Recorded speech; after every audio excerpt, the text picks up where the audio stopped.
E se uma única ordem, uma ordem divina, pudesse dar início a um dos golpes de Estado mais rápidos e mais sangrentos da antiguidade? É exatamente essa história que a gente vai desvendar hoje, a história de Jeú. Ele era um comandante militar que, de repente, se tornou um executor real, sabe?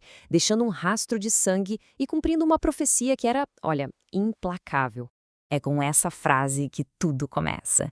Imagina só, ouvir essas palavras assim sussurradas por um mensageiro que aparece do nada. Não é um convite, né? É um comando divino. É basicamente o estopim de uma revolução que ia mudar para sempre o destino do reino de Israel. Olha que curioso! Essa história não começa num campo de batalha, não. Começa em segredo. É o profeta Eliseu, uma figura superpoderosa na época, que acende o pavio dessa rebelião toda. Ele escolhe um profeta mais jovem para uma missão assim urgente e de altíssimo risco: ungir um novo rei. O que, claro, era um ato de pura traição contra a coroa. E as instruções eram super precisas. Parecia até um roteiro de filme de espionagem. Primeiro, vá a Ramote Gileade. Segundo, encontre Jeú e leve ele para uma sala particular. Terceiro, derrame o óleo na cabeça dele. Quarto, declare a mensagem de Deus. E o mais importante, o quinto passo: fuja sem demora. Essa parte do fuja mostra o perigo mortal da missão, né? Não ia ter tempo para comemorar, não. O ato de ungir Jeú já era, por si só, uma declaração de guerra. Tá, mas por que uma revolução tão sangrenta? A missão de Jeú não era só sobre tomar o poder, entende? Era sobre juízo, um acerto de contas divino. A família do rei Acabe, e principalmente sua esposa, a famosa Jezabel, tinham acumulado uma dívida de sangue. Eles perseguiram e mataram os profetas de Deus. Então Jeú não era um usurpador qualquer. Ele foi escolhido para ser literalmente um carrasco divino. É aqui que a faísca vira um incêndio de verdade. Aquela unção secreta está prestes a explodir e virar uma rebelião aberta. A gente vai ver agora como um segredo, sussurrado numa salinha, se transforma no grito de guerra de um exército inteiro. Então, quando Jeú volta para junto dos outros comandantes, ele é recebido com pura desconfiança. A primeira coisa que perguntam é: o que esse louco queria com você? Chamar o profeta de louco já mostra o desprezo que rolava na época por mensageiros de Deus. Mas, ao mesmo tempo, a curiosidade era gigante. Eles sentiram que algo muito sério tinha acontecido ali e pressionaram Jeú por uma resposta. Depois de uma pequena hesitação, Jeú abre o jogo. Ele revela o segredo, repetindo as palavras que selaram não só o destino dele, mas de todo mundo que estava naquela sala. A tensão devia ser absurda, né? O que era uma missão secreta agora virou uma conspiração aberta ali entre os líderes do exército. A partir daquele momento não tinha mais como voltar atrás. E a reação deles foi imediata, unânime. Ninguém ficou questionando, ninguém debateu, eles simplesmente agiram. Na mesma hora, estenderam seus mantos nos degraus, tipo um tapete real improvisado, tocaram a trombeta e gritaram: Jeú é rei. Pronto, a rebelião tinha começado oficialmente.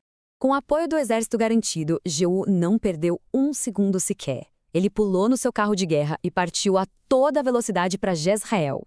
E era lá que estavam o rei Jorão de Israel e o rei Acasias de Judá, completamente por fora do golpe que já estava rolando. A caçada tinha começado. A gente sente a tensão aumentar pelo que a sentinela na torre de Jezreel está vendo. Primeiro, ele avista uma tropa se aproximando. Aí o rei manda um mensageiro para ver o que é, e o mensageiro não volta. Manda um segundo mensageiro, que também não volta. A coisa está ficando feia. Finalmente, a sentinela consegue identificar o líder da tropa pelo jeito de guiar o carro. Ele dirige como um louco. Só podia ser uma pessoa, Jeú. E o confronto se torna inevitável. O rei Jorão, ainda sem entender nada, sai ao encontro de Jeú e pergunta, de forma quase ingênua: Você vem em paz, Jeú? A resposta de Jeú é cortante, é uma verdadeira daga verbal. Ele acaba com qualquer esperança de paz e já joga na cara o motivo de tudo. Como pode haver paz enquanto continuam toda a idolatria e as feitiçarias de sua mãe, Jezabel? Aí o pânico se instala. Jorão grita traição e tenta fugir, mas já era tarde demais. O próprio Jeú pega seu arco e atinge o rei em fuga bem nas costas. O rei Acasias de Judá, que estava junto, também tenta escapar, mas é perseguido, ferido e acaba morrendo em Meguido. Assim, em questão de minutos, 2 reis estavam mortos. Mas eu não para por aí, não. Ele dá uma ordem bem específica. que o corpo de Jorão seja jogado na propriedade de um homem chamado Nabote. Esse Nabote tinha tido suas terras roubadas e foi morto justamente pela família do rei. Ou seja, esse ato não foi aleatório, era o cumprimento exato de uma profecia, reforçando que aquilo não era só um golpe político, era um acerto de contas divino. Ok, os reis estão mortos, mas ainda falta o alvo principal. A mulher que estava no centro de tudo isso, a rainha Jezabel. O confronto final vai acontecer ali mesmo, em Jezreel. E Jezabel vai encarar seu destino não com medo, mas com puro desafio. Quando Jezabel fica sabendo que Jeú chegou na cidade, a reação dela é impressionante. Ela não se esconde, não implora por sua vida. Pelo contrário, ela se arruma como uma rainha, pinta os olhos, ajeita o cabelo e se posiciona numa janela pronta para o confronto. De lá ela o desafia, o insulta, basicamente o chama de assassino. Jeú não perde tempo com um duelo de palavras. Ele nem responde diretamente. Ele olha para cima, para os oficiais do palácio que estavam com ela na janela e grita uma ordem. Uma ordem simples, direta e absolutamente brutal. Joguem essa mulher para baixo. Com uma frase, ele transforma os servos dela nos seus próprios executores. E os oficiais obedecem. A queda é violenta, é pública, o sangue dela espirra na parede e nos cavalos.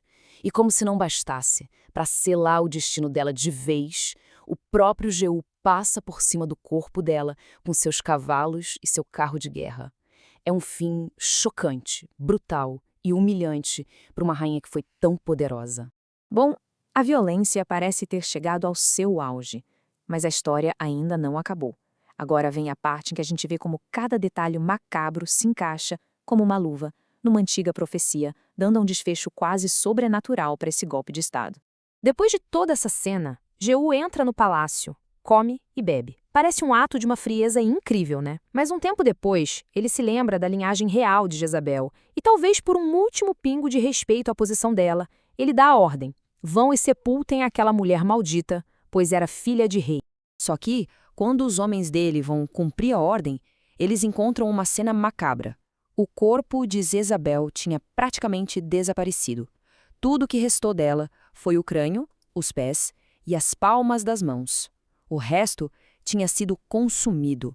Quando Jeú ouve o que encontraram, ele imediatamente entende o que aconteceu. Ele reconhece o cumprimento da palavra do profeta Elias. A antiga profecia dizia que, num terreno em Jezreel, cães devorariam a carne de Jezabel. E foi exatamente isso. A profecia também dizia que os restos mortais dela seriam espalhados como esterco, impossíveis de identificar. E a profecia se cumpriu no seu detalhe mais assustador.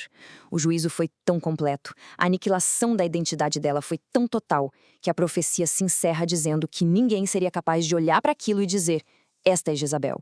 Um fim terrível para uma rainha tão poderosa e que nos deixa com uma reflexão bem sombria sobre poder, profecia e o ciclo muitas vezes implacável da justiça divina.